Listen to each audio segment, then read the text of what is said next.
Hello again, this is Matt from tracymatt.co.uk, and today I've got the Nokia E90 Communicator to unbox for you. Take a look inside. We have the device, which we'll return to in just a moment.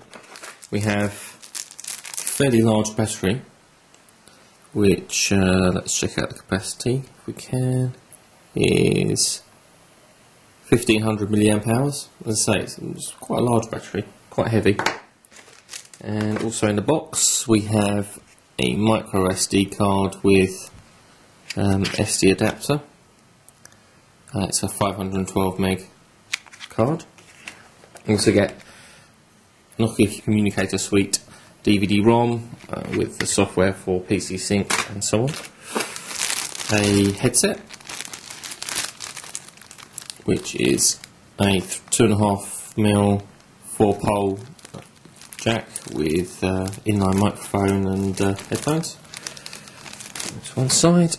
Underneath have a series of manuals for the device and international warranty card. A USB to mini USB cable for PC synchronization, and Nokia charger, the one with the very tiny charging jack. Okay, so let's put that to one side for a second and have a look at the device. See, it's fairly large.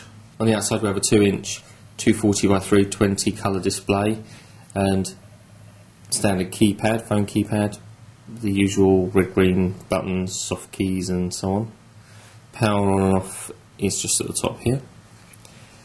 On the side we have a button for the camera, and on the back is the camera itself. This is a 3.2 megapixel autofocus camera with built-in flash or bright LED, as we know, rather than a flash. On the bottom we have the USB connector. The USB connector is for sync only or PC connectivity. That you can't charge through USB, you have to use the Nokia charger, which is just there.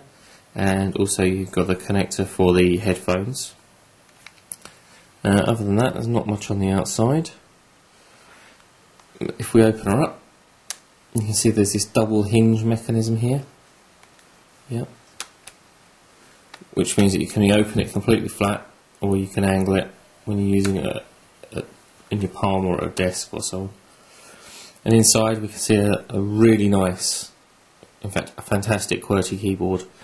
Keys are really quite large and quite positive to type on. I suspect that if you've got reasonably small fingers, or if you're quite good with a keyboard, you could probably touch type on this, more or less. Very nice. There's a D-pad type navigator over the side and soft keys just either side of the screen. That screen is actually a 4-inch 800 by 352 colour display, which is quite nice for web browsing. As with other Nokia communicators, there are a series of buttons underneath the screen for launching desktop, contacts, messaging, web, notes, calendar and my own. There's also a sync button. Specification wise, the device is 330 MHz text instrument processor coupled with 128 megabytes of RAM. Haven't been able to find the ROM specified anywhere, so I'm not sure what that is. As I say, it's a 4-inch 800 by 352 display. There's a socket for micro SD, which we will just locate here on the bottom. There we go. There's your socket for your micro SD card. It has built-in Wi-Fi. It's 3G, Edge SDPA, it's Edge and GPRS. It has built-in GPS, and as I say, there's a 3.2 megapixel camera. So let's just put the battery in the device and power up and see what we get. Okay, put the battery in. The external screen is now powered up. It's quite a clear display, pretty bright, not bad for an external or secondary display. But the real thing is inside. If we just go onto the page I've just loaded this page via the Wi-Fi connection, and it's really quite nice. It's on par for sure with the Toshiba G900.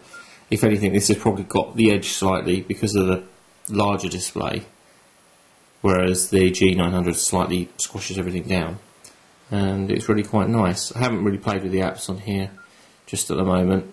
There are quite a lot of applications installed on the device by default, so I'll be taking a look at those. I'm not too familiar with the Symbian OS, being Windows Mobile user, mostly, but we'll be using this device within a business environment and writing a review on that basis. So just a quick comparison with a couple of other devices to give you an idea of the size. Obviously that's the M700 beside that. Quite a lot longer. It's about the same width, and it's a little thicker, if you like, deeper. It's quite heavy as a device goes. Probably slides in your pocket okay. Compare that to the original Nokia Communicator that I had some probably 7, 8 plus years ago. It's, as you can see, significantly smaller than the original Communicator. As I say, we'll be writing up our review, and that'll be online soon.